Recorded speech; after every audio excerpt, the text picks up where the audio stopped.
Eu tô ao vivo. Boa noite, gente. E aí, como é que vocês estão?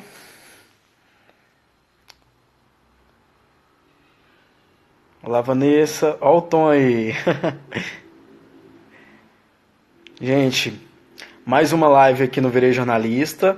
E hoje o nosso entrevistado é o Tom Bueno, jornalista da Record e repórter do Domingo Show. Já vou fazer o convite porque eu vi que ele tá online aqui, tá? E o nosso bate-papo vai começar agora.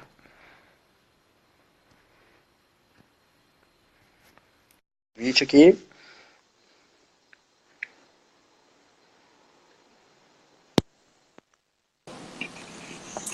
E aí, Tom?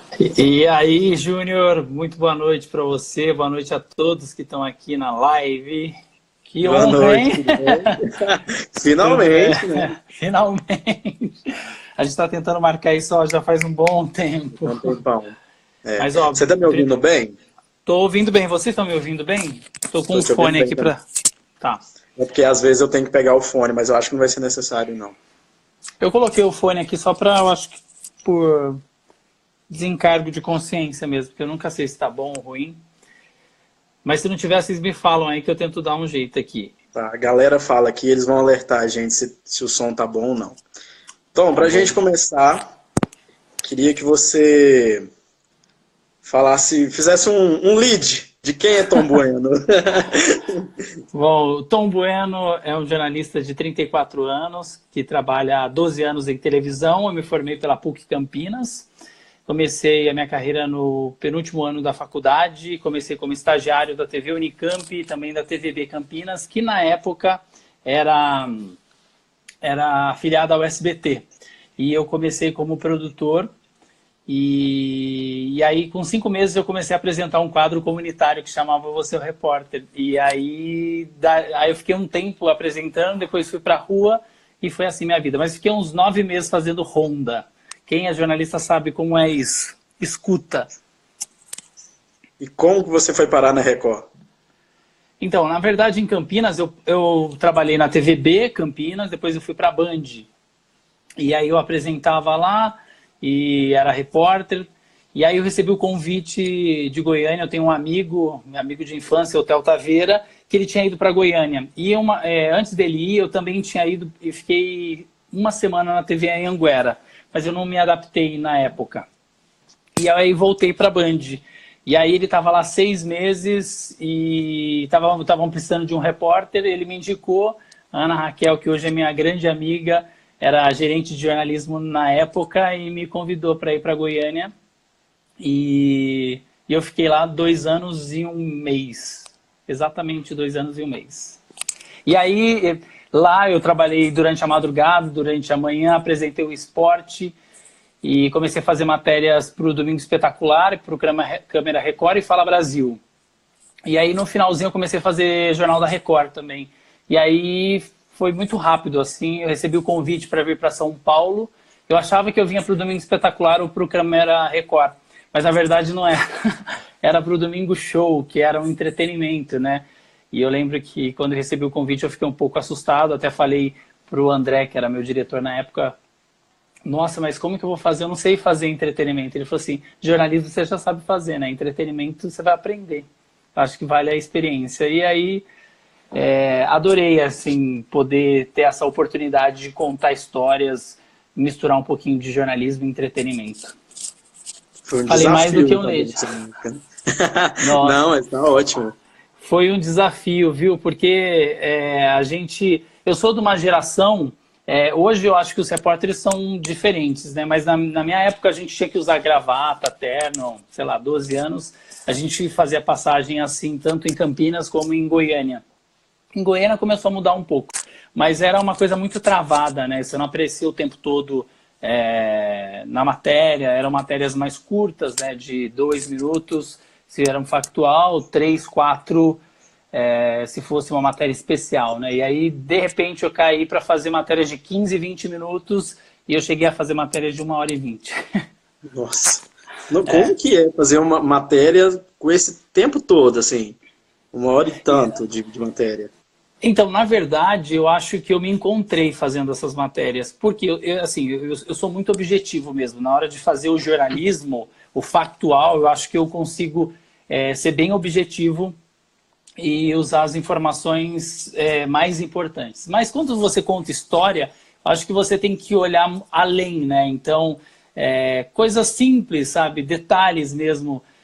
Um sorriso, um olhar, um jeito de falar sobre tal coisa, e você vai pegando esses detalhes e acaba enriquecendo o VT. E, sei lá, eu vou conversando com as pessoas como se eu estivesse conversando com a minha mãe, com meu avó, com meu pai. Eu acho que eu tenho muito disso e tento ser o mais simples possível, né, na hora de falar, porque eu sempre penso nas pessoas que não têm a oportunidade ou que não tiveram a oportunidade de ter acesso à informação ou não estudaram, pessoas que não vão saber palavras difíceis, né? Isso eu trago do jornalismo, né? Durante muito tempo eu usava palavras para mudar, né? Sinônimo, e uma vez eu estava fazendo uma matéria, Carlos Magno, um apresentador de Goiânia, a gente sentou e começou a conversar muito, e ele falou assim, cara, ninguém fala veículo. Quem fala veículo? A gente fala carro, eu comprei um carro, não comprei um veículo. Eu encontrei tal coisa, eu não localizei tal coisa. Para que a gente fica buscando sinônimo? E aí, daquela conversa, nunca mais eu quis buscar sinônimo para as coisas, né? Porque a gente aprende isso na faculdade. Você atrapalhava, então, na hora do seu plano de sequência? Ficar buscando essas palavras, esses sinônimos? Isso, sim, atrapalhava, porque na verdade não é uma coisa que você usa no dia a dia, né? E se não usa no dia a dia, eu acho que te distancia do telespectador, né? Se você está falando de uma forma difícil, se você usa palavras que não fazem parte do nosso dia a dia, acho que cria uma barreira. E a televisão, eu acho que vem perdendo cada vez mais, mas durante muito tempo teve uma distância muito grande do público, né? Eu sou a favor desse jornalismo de hoje, desse entretenimento de hoje, que aproxima, porque nós somos seres humanos mesmo, né? Então, não tem por que a gente fingir ser um robô que apenas transmite a informação, porque não é assim, né? Pelo menos é o que eu acredito. A Natália está aqui. Vamos abrir pergunta para o povo? Vamos lá, Natália. Conheço a Natália. É lá de Goiás, grande apresentadora, repórter da TV Anhanguera. Deixa eu ver se eu estou tentando mexer aqui. Eu não sou muito adepto de ao vivo, mas eu estou tentando entender aqui como que funciona. Pode ler tá? as mensagens aí, fica à vontade. De onde tirar assunto para uma matéria de tanto tempo? Minha Nossa Senhora, uai, Fábio. Na verdade, são histórias de vida, né? Histórias de vida, se a gente for contar... Primeiro, como são as pautas desse tipo de matéria? Então, na verdade, a gente tem uma equipe bem bacana no Domingo Show que busca encontrar pautas com esse perfil, né? E eles fazem uma entrevista muito longa, tentam descobrir tudo sobre a vida da pessoa. Sei lá, vamos lá, um senhor que toca sanfona. Ele toca sanfona, mas qual é a história dele, né? Por trás disso, o que tem mais, né? Então é um senhor que toca sanfona e que não vê a mãe há tanto tempo e que trabalha na roça. Então, na verdade, é um trabalho de pesquisa mesmo, né? Não é uma coisa simples do dia para a noite, não é como fechar uma pauta de hoje para amanhã. Os produtores do Domingo Show, eles vão a fundo, assim, os caras são guerreiros, assim, para conseguir. E aí a gente chega lá no local, às vezes, como todo mundo que já trabalhou em redação e quem trabalhou em televisão sabe, né? Sempre tem essa coisa de produção e reportagem, né? Porque a produção apurou, não apurou direito, porque reportagem, isso nunca vai parar de existir. Muito, né? E assim, o lance é o seguinte, todo mundo se ajudar, porque o que você fala por telefone não é o que acontece, às vezes, na hora. Então, eu acho que cabe a você que está lá na rua, na reportagem, ver como caminhar a reportagem, né? O que dá para ressaltar, o que dá para melhorar toda essa pesquisa que foi feita. E às vezes as coisas mudam mesmo. A gente muda, né? Porque não vai mudar numa reportagem. Verdade. Olha, tem gente da Bahia, tem gente do Ceará, tudo pedindo para você mandar um beijo. Um beijo para todo mundo, Nordeste em peso aqui. É, Adoro todo. Ó, eu só não conheço 2 estados, viu? Do não, Brasil. coisa, né? Você conhece o Brasil inteiro praticamente, né? Conheço o Brasil inteiro. Essas Olha, mudanças. eu costumo dizer assim para as pessoas que não trabalham na área que eu tenho o privilégio de conhecer o Brasil, mas um Brasil que pouca gente conhece, né? Porque assim, ir para uma capital, o Ceará, por exemplo, ir para Fortaleza é linda, maravilhosa, tem lá seus problemas, mas o sertão do Ceará, a realidade é bem diferente. Eu acho que eu conheço tanto o lado bom como o lado ruim assim do Brasil. E eu acho que isso, para minha vida, também é muito importante, né? Porque você começa a dar valor em tudo. Uhum. O Alex Albino mandou uma mensagem aqui e falou assim: vocês poderiam dar um conselho para quem quer entrar no mercado? Eu costumo dizer o seguinte, ó, não pode desistir no primeiro não. Você tem que ser um pouco chato mesmo. Tem gente, eu escutava isso muito na faculdade quando colegas meus iam dar palestras, né? Na época eles não eram colegas de profissão porque eu era um estudante. E hoje nós somos até amigos e tal. Mas as pessoas falavam, eu insisti muito, insisti. É isso, tem que insistir muito mesmo. E tem que mostrar que você está com vontade, né? Porque todo mundo acha, por exemplo, na televisão, que é um mundo de fantasias, que você vai chegar e vai ser... É uma profissão como qualquer outra. E que você tem que ter paixão, tem que ter tesão para fazer, tem que ter responsabilidade para fazer. Quando você estiver fazendo... Aliás, quando você estiver fazendo jornalismo, você tem que apurar a informação, não passar qualquer coisa... você tem que ter esse compromisso. E quando você está contando histórias, você sempre olhar o indivíduo muito além do que apenas um personagem, né? São seres humanos com muitas histórias e que cabe a você tirar o melhor dessa pessoa. Mas o trabalho é árduo, viu, gente? Não é tranquilo assim, não. Já cheguei a trabalhar muitas horas para fazer uma reportagem. E deixa eu te perguntar uma coisa, vamos falar da questão financeira, que jornalista reclama e que no jornalismo paga mal. Você que foi para uma área do entretenimento, isso mudou para você? Sim, mudou. Mas é porque assim, a realidade de São Paulo é bem diferente do restante do Brasil. Eu não sei no Rio de Janeiro, né? Mas eu que já trabalhei no Rio. Eu acho que é. Mas é porque assim... em São Paulo, começa pela carga horária, né? A gente trabalha 8 horas por dia, então a gente trabalha mais. Mas não é só isso, né? Eu acho que o salário em São Paulo é melhor, sim, independente de você estar no jornalismo ou no entretenimento. Mas o que muda é que, assim, no interior de São Paulo, por exemplo, eu não tenho problema. Eu cheguei a ganhar R$ 1.800 para apresentar um jornal. Para ser repórter, para apresentar e para fazer tudo. Mas aquele era o momento, né? Aqui não era o suficiente para mim, porque eu achava pouco mesmo. Mas é a realidade, né? Então... E você estava onde nessa época? Eu trabalhei, eu acho que eu estava na Band. Na TVB eu ganhei bem menos. Gente, só para vocês terem ideia, eu comecei a ganhar R$ 135. Foi o meu primeiro emprego em televisão, R$ 135. Depois subiu para 400. Eu acho que é um tabu, né, falar sobre salário. As pessoas têm vergonha de dizer. Mas, na verdade, é a realidade. Quando você começa, não queira ganhar muito, porque você não vai ganhar. Você não tem ainda bagagem para isso. Confesso que em Goiânia eu achei que eu fosse até ganhar mais, mas não. Só que eu acho que vai tudo do estilo de vida, do que você quer para a sua vida. Em São Paulo você ganha mais, mas você não tem tanta qualidade de vida como morar em Uberlândia, por exemplo. Uhum. O custo de vida aqui também é mais caro, né? Então é muito relativo em relação a salários, né? Mas muda bastante. De Campinas para São Paulo muda bastante. Uhum. Você me disse uma vez também, nessas nossas conversas que a gente estava negociando essa live, né? Que você acabou voltando para o jornalismo factual um tempo atrás. Isso, Sim, é que na verdade assim, eu sou do Domingo Show e dou um apoio para o Balanço Geral atualmente, né? Durante muito tempo eu não fazia nada de jornalismo, mas agora a gente está fazendo e foi um desafio muito importante para mim. Por quê?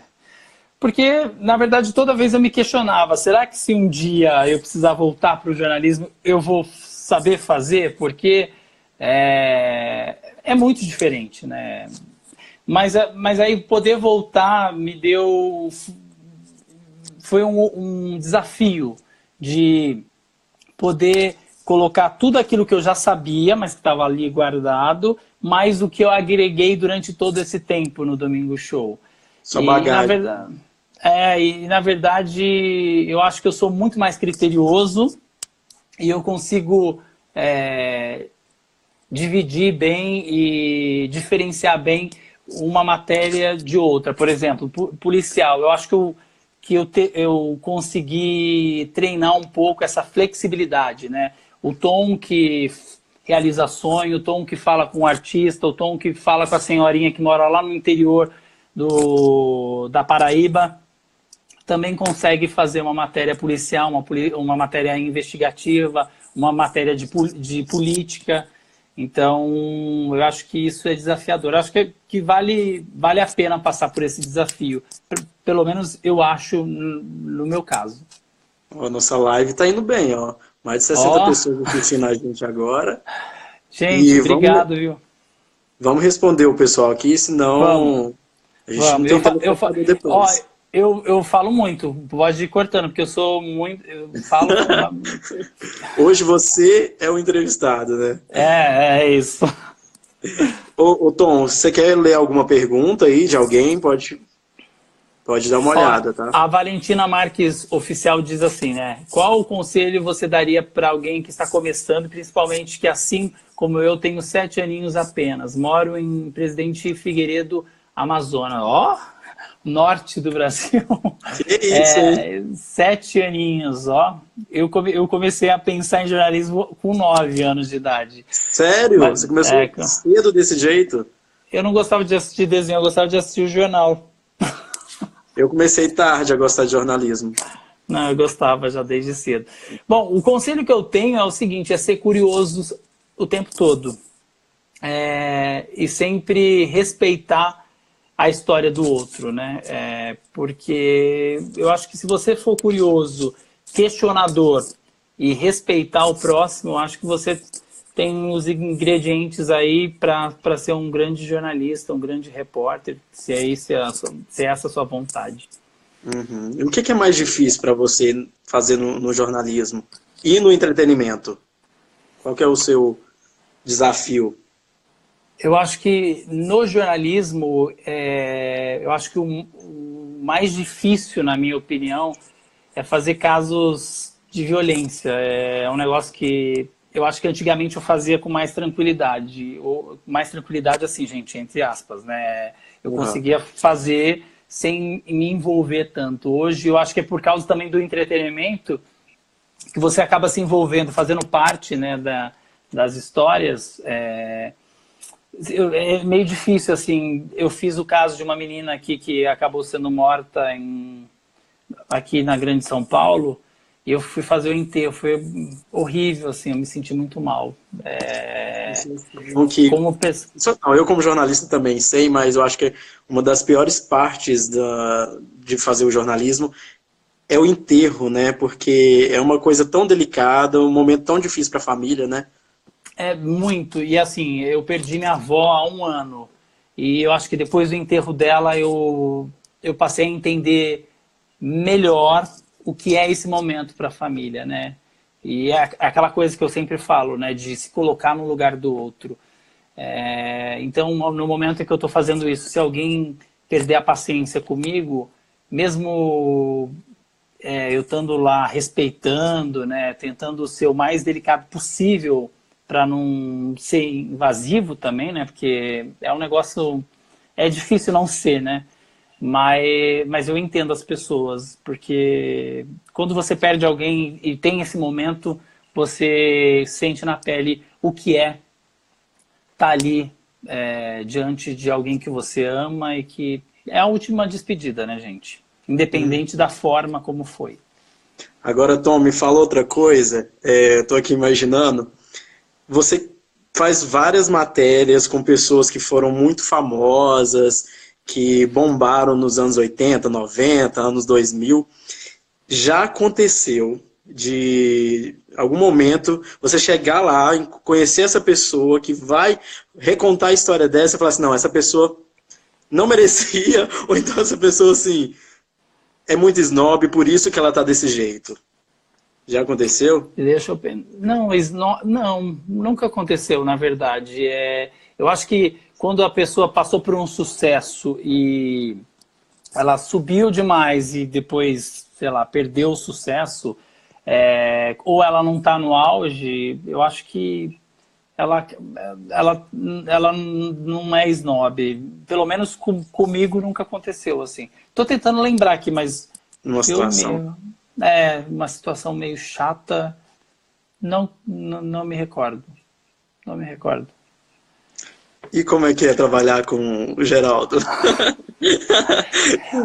Então, o Geraldo, ele dá muita liberdade pra gente, né? Na verdade, eu acho que ele é um grande exemplo de contador de histórias, né?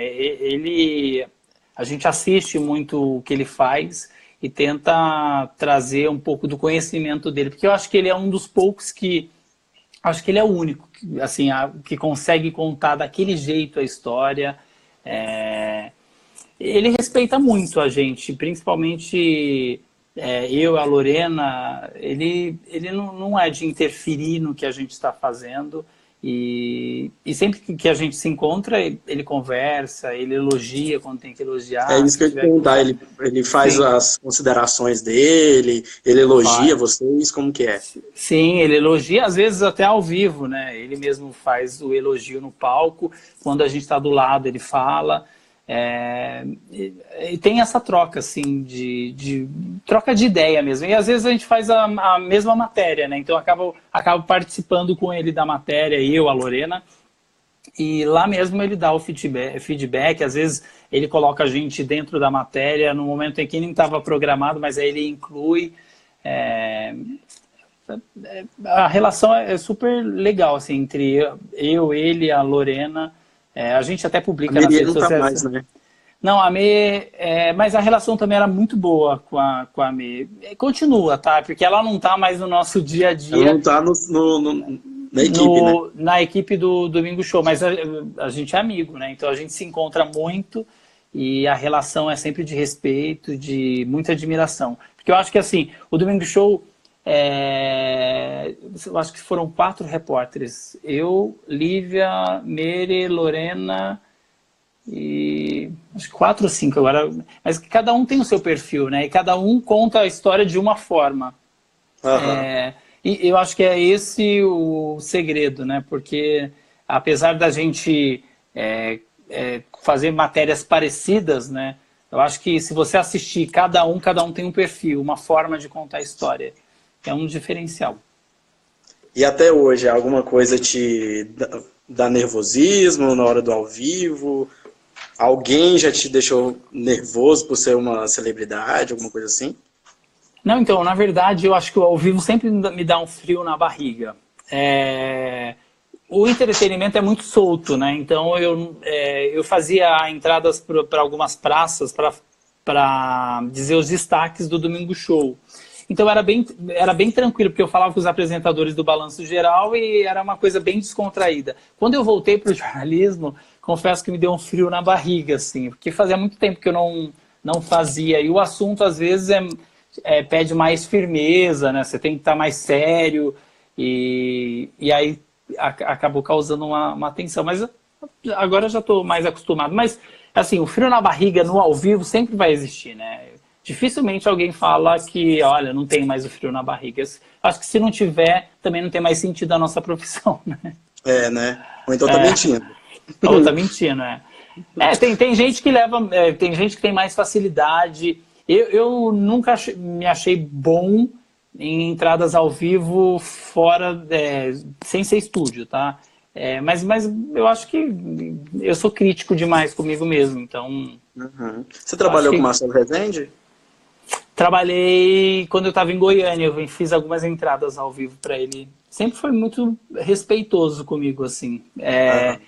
Mas foram poucas vezes, assim, acho que foram 4 ou 5 vezes que eu entrei E ao o vivo Tom, para ele. pessoal, além de repórter, também é youtuber, né? Eu sou. Conta um pouquinho pro pessoal. Como que você Então, criou esse canal, o foco dele? Então, gente, quando eu entrei para a TV, eu acabei sendo diagnosticado com diabetes tipo 1, que é quando o seu pâncreas para de Quanto produzir. tempo? Faz 12 anos. 12 anos.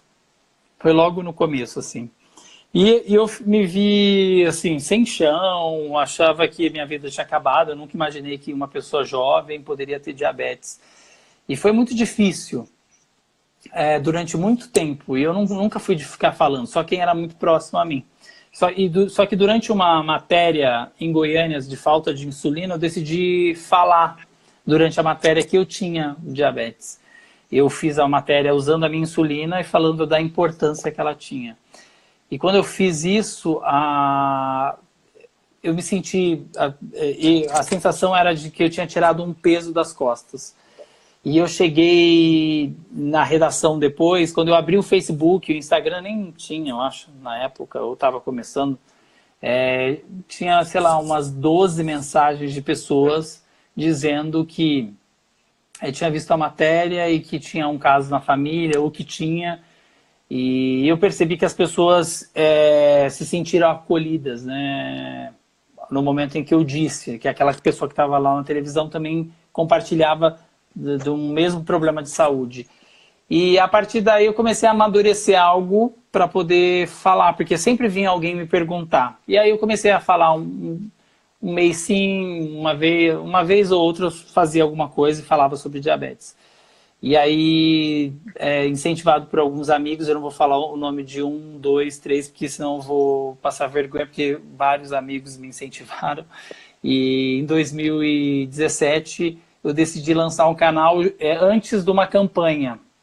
Aliás, eu lancei uma campanha e pensei em lançar a campanha e lançar o canal. Porque novembro é o mês azul, né? O mês de luta, combate e prevenção ao diabetes.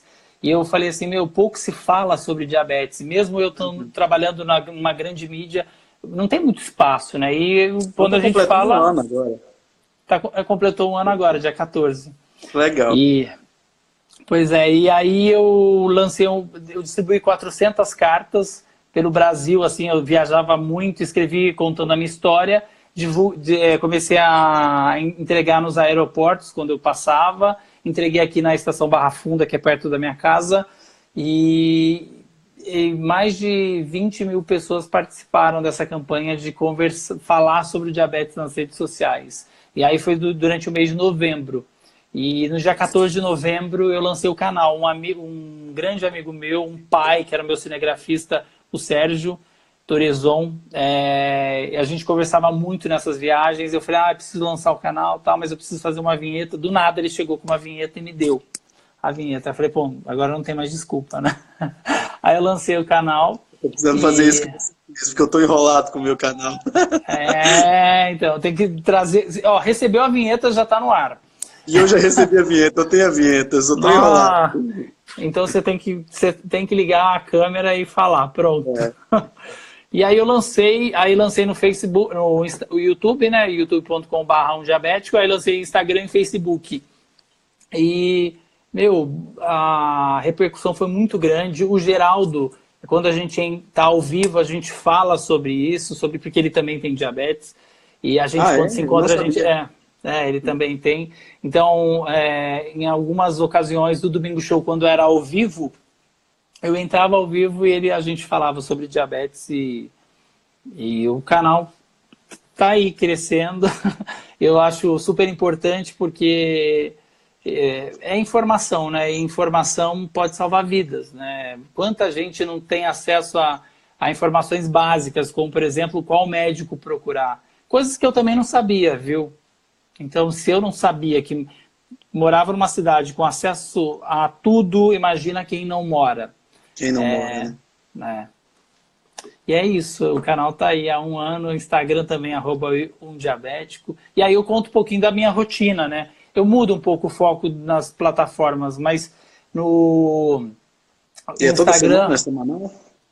o vídeo sim, o vídeo no YouTube é semanal. No Instagram eu coloco quando eu tenho conteúdo para pôr. Eu não me cobro muito, porque eu acho que assim, a gente já tem uma obrigação. Se é uma coisa que eu me sinto à vontade, eu tenho como uma missão usar minha ferramenta de trabalho para ajudar as outras pessoas, acho que eu não tenho uma obrigação. Se aquilo for meu ganha-pão, aí eu tenho uma obrigação, mas eu, por enquanto, eu quero ter como uma missão mesmo, e aí eu publico quando der, sem muitas cobranças, porque aí, quando começa a ter muita obrigação, pode acabar ficando aí para trás.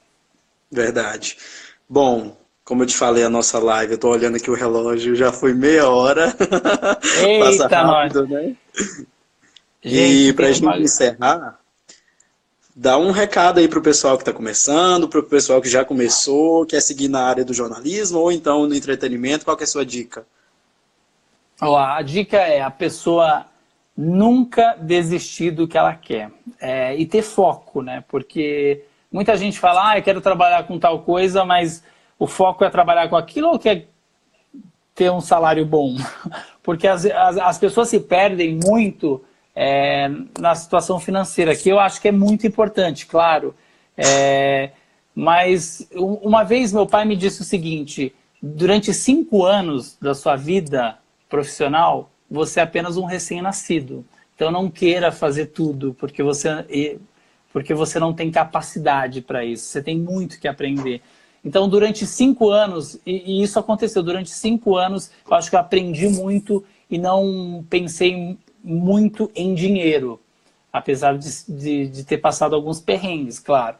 Mas eu tinha um foco de ganhar o espaço, determinação, e eu fiz isso. Eu acho que as pessoas têm que ter determinação, ter cara de pau. Se está afim, tem que falar que está afim. Não adianta querer se esconder, né? Tem tanta gente querendo ser repórter, mas está sendo produtor e não tem coragem de dizer isso.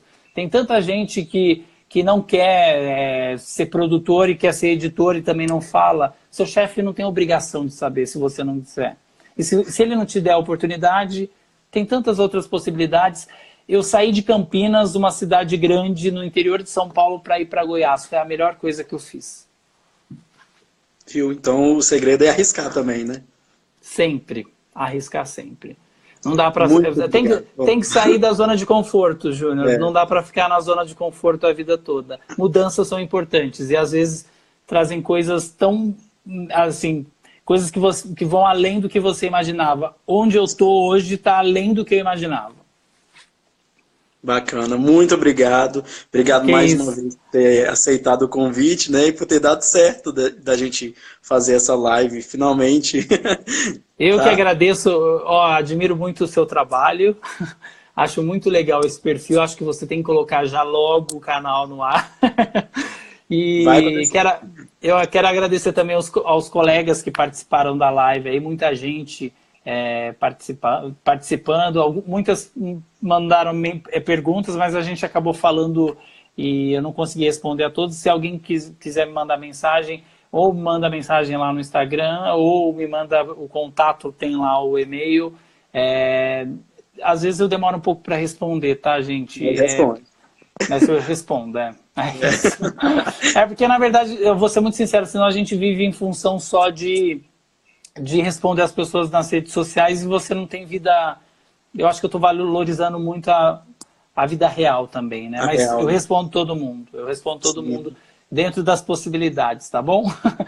Brigadão de verdade, foi uma honra, adorei o bate-papo. E é isso, gente. Então, gente, tem uma galera aqui falando que não deu tempo de responder as perguntas. Façam isso, já que o Tom tá ali disponível. Vão lá na rede social dele, manda as perguntas, chama ele no direct, né, Tom? Você vai responder todo mundo, vai. E vou. Pode Então deixar tá, que muito eu respondo. obrigado. Lembrando que depois que finalizar essa live vai estar salva também 24 horas aqui no Instagram e depois vai lá pro YouTube, que lá eu já tô abastecendo o canal, tá bom? Aê! Gente, brigadão. Um beijo grande a todos, viu? Obrigado, viu, Júnior? De verdade, de Eu que coração. agradeço. Então, um abraço, até mais. Outro, tchau, até mais. Tchau.